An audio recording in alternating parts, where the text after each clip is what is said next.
The purpose of this project is to understand the actual concept of integrals and apply that concept to a real-life situation, which in this case is a three-dimensional shape using cross-sections.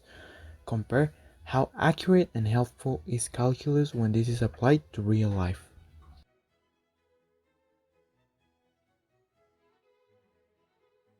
A cross-section is a surface or shape that is exposed by making a straight cut through something. In this project, the cross-section is found with the shape of a semicircle and an equilateral triangle. When we divide something by cutting it straight, we make a cross-section.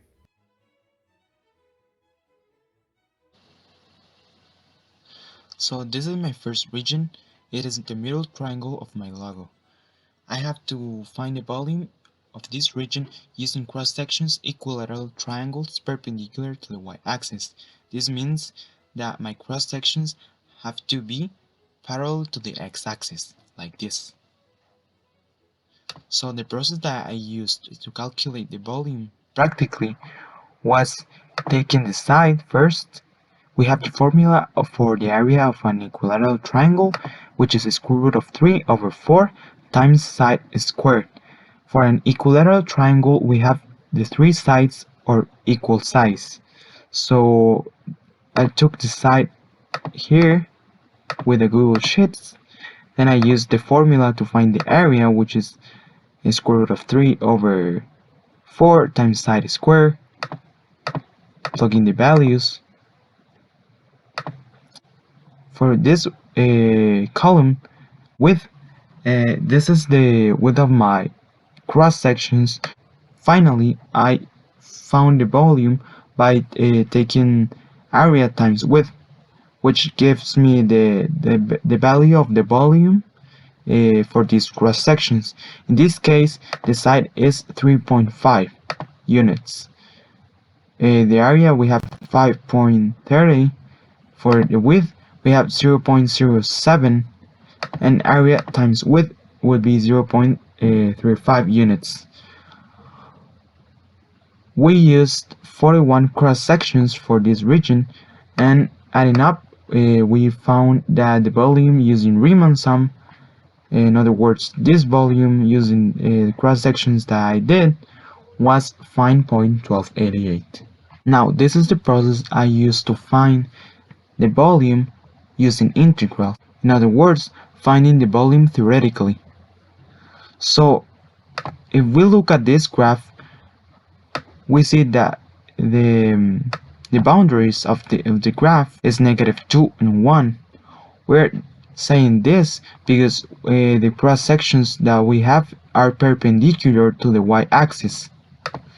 So we get to here, we put the integral from -2 to 1, because it's from this to this. We have the formula for the area of an equilateral triangle, which is square root of 3 over 4 times side square. In this case, side square would be the distance from here to here times 2. So we get here 7 over 6 plus 7 over 3 square dy. We use dy because we're taking the cross sections perpendicular to the y-axis, and we get that the volume using integrals of the volume found theoretically is 5.344. So for region 2 we have these equations, which are standard circles. It says region between lines 2 and 6. In the first quadrant, cross sections are semicircles perpendicular to the x-axis. If we take a look at this, we have a circle, the equation of a circle, and the equation of a circle. So the process we're going to use to find the volume practically is going to be this.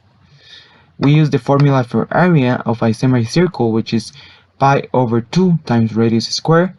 We take the radius of our cross section with the printed graph. Now we plug in the formula, which is pi divided by 2 times radius square. We use the formulas in a Google Sheet. We use the width, which is 0.088. This was divided by 2 because of the scale, and we finally use the formula area times width to find the volume of our cross sections. For this region, I used 54 cross sections, which gave me a total of 1.3771 units. This was found using Riemann sum. The volume, theoretically, or using integrals, we have to take into account that this radius is going to be the distance from this circle to this circle. For this region, the integral is going to end here at 3.65. We're going to divide the volume into two integrals, and we're going to use from 0 to 3.65. We have to take into account that we're taking the cross sections perpendicular to the x-axis. So from 0 to 3.65, we have the integral of pi over 2 divided by square root of 17.64 minus x squared minus the square root of 3.3225 minus x squared divided by 2, and this is going to be a square dx plus the integral from 3.65 to 4.2 of pi over 2 divided by radius squared dx. We had the results for these integrals, and we end up having 1.2920. This was found using integrals, so this was the process used to find the volume theoretically. Yes, we're going to use this formula. The experimental value minus the theoretical value divided by the absolute value of the theoretical value times 100. This would give us the percent error. We click on calculate, and we get that we have 3.31% of error. This is a very small margin of error, and this is mainly because we used a lot of cross sections, so this gave us a more accurate value. So for region 2, we have our experimental value. We're going to use the same formula, click on calculate, and we have 6.2770% of error. This is a very small margin of error, and this is mainly because I tried to use as many cross sections as I could. We can reduce the margin of error by taking our number of slices or cross sections to infinity. In other words, we have to make the cross sections thinner so that will give us a more accurate value when we're trying to find the exact volume. The more cross sections we have, the more accurate will be the value that we'll get.